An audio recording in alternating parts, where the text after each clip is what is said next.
So now that we've talked about the pharmacokinetics of aminoglycosides, we're going to talk about what we want to watch out for, some cautions for using these drugs. They're generally more toxic than other antibiotics, so they may not be the first ones we want to reach for. And we need to be careful in older animals that have renal disease. So if you remember, I said they're very easily cleared by the kidneys, but if we do have problems with the kidneys, then an animal in renal failure, we don't want to use these drugs because it's going to increase the potential for toxicities for the kidneys themselves, and then also for the ears. And then an animal in shock or has dehydration, again, that's not going to allow the drug to clear well. So we typically don't want to use them.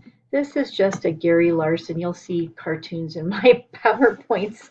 Um, I love Gary Larson because he just, he has a science mind and used animals a lot in his cartoons. So I'll let you view that one on your own.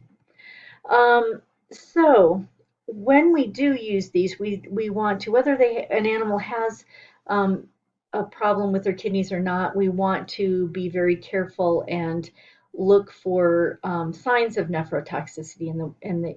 We can draw blood if an animal's in the hospital and we're drawing blood anyway.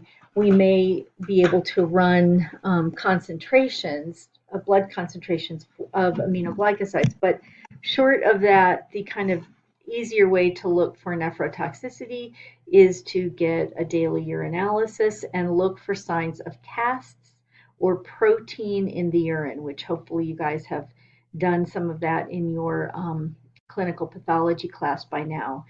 So here's our casts. Casts are simply cells that have been stuck in the tubules, basically, and then they will eventually be urinated out unless they just stay stuck there. But we'll typically see signs of them early on in renal failure. And we don't want to wait until we start seeing changes in BUN and creatinine because that is getting too far along in renal failure. So we don't want to be looking for that. We want to look at it for the earliest signs of nephrotoxicity, and then we can take the animal off, switch them to something else, and the nephrotoxicity will hopefully be reversible if we find it very early. So neomycin is the most nephrotoxic. So we don't use it systemically. It's only used topically or sometimes where we have a gastrointestinal tract problem where we want it to be right there. So we do have to be careful if your book talks about a situation where an animal was on these drugs topically and systemically. So that would be like the worst case. We want to avoid those situations. That's not what we want to do.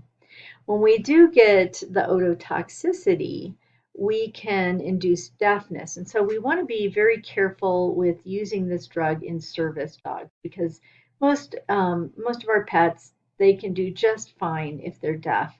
But a service animal typically needs to have all of its senses, and so we don't want to cause any problems for them. And if the other part that can happen with ototoxicity is damage to the vestibular system, and animals can lose their sense of balance. And again, that's pretty devastating in a service animal. So I would avoid using it in service animals at all. So the other thing that we can do to help avoid the nephro and ototoxicity is to help animals to clear these drugs easily. And so we have to understand, how do these drugs leave the body? Well, I've told you that they clear pretty fast, but we need to administer the drug in a way that helps with that clearance. So the drug leaves the cell by passive diffusion, and then also less will go into the cell if we have less concentration in the bloodstream. So it takes a bit of time for that passive diffusion to occur because, as I said, the way that they get in to the cells is with a very active system. So we have to allow for, if you remember, um, we typically have a percentage of a drug in a hydrophilic state and in a lipophilic state, so ionized and non-ionized. And that percentage changes over time. So initially, only the lipophilic percentage, which is very small in these drugs, is going to pass through via passive diffusion. So, but over time, the drug, once that leaves the cell, it's going to then change over the proportion that was hydrophilic to be lipophilic, and eventually all of it will leave. It just takes a lot of time. So initially, what we do is we get a high concentration in the plasma. It's brought over into the cell, and then a lot of that, so then we'll have a high concentration in the cell, and we want to have a low concentration in the plasma. That will allow that passive diffusion to occur and um, leave the cell and get out of the ears and the kidneys in particular. The kidneys are going to clear pretty fast on their own.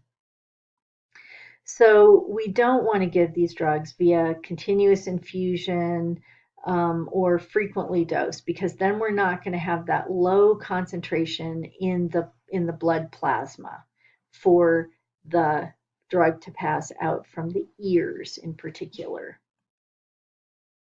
So what we do is we administer these drugs in a single daily dose.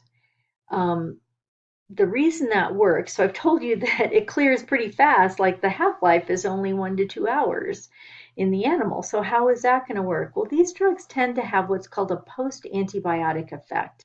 Even though the concentration is low in the body, in the blood plasma, they still have a kind of residual effect that allows them to be effective.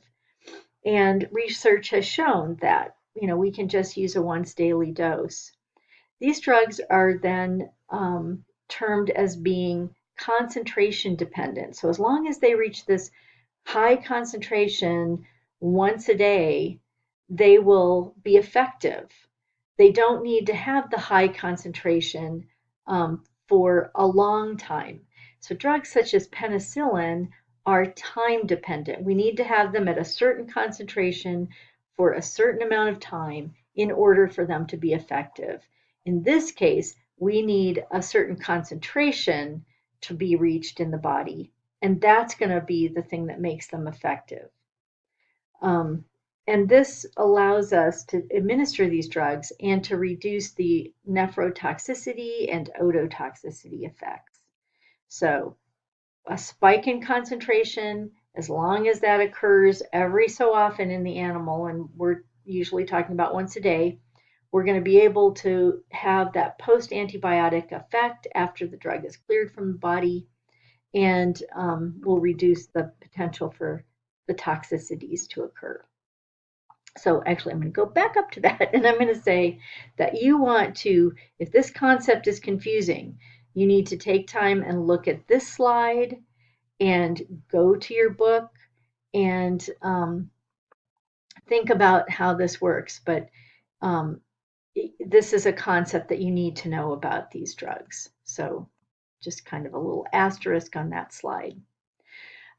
We do need to be careful if these are administered both systemically and topically. If there was just some microorganism that is only susceptible to this, and that would be the reason why we might need to administer it in both ways. But you typically want to avoid that because if the if the drug is absorbed through the skin, because there is an abrasion there. That's why we would use it there. And then we're administering systemically. That's going to potentially be too much. And then we want to avoid administering these class of drugs with the potential nephrotoxic or ototoxic drugs. We just don't want to take that chance.